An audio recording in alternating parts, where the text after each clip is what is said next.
Vice ganda, may bagong pasabog sa TV5. Excited na mga tagahanga ni Vice Ganda matapos niyang magbigay ng teaser tungkol sa mga bagong programang kanyang gagawin sa TV5. Kasunod ito ng kanyang pagpirma sa isang creative partnership kasama ang MediaQuest Holdings INC na nagbukas ng panibagong yugto para sa kanyang karera sa telebisyon. Sa isang panayam ng Frontline Pilipinas, sinabi ni Vice na may mga bagong programa siyang dapat abangan. Aniya, hindi magiging kapareho ng mga palabas na kasalukuyang mapapanood sa kanya ang mga bagong proyekto ng kanyang ihahanda para sa mga manonood.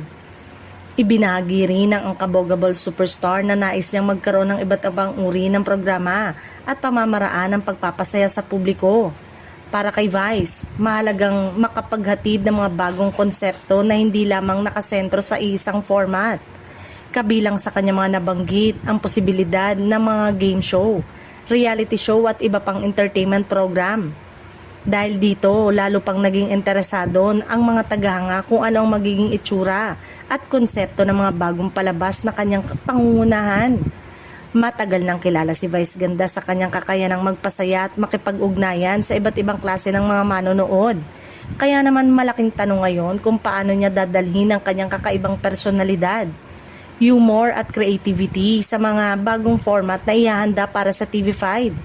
Sa ngayon ay nananatiling aabangan ng publiko ang mga susunod na anunsyo tungkol sa kanyang mga proyekto.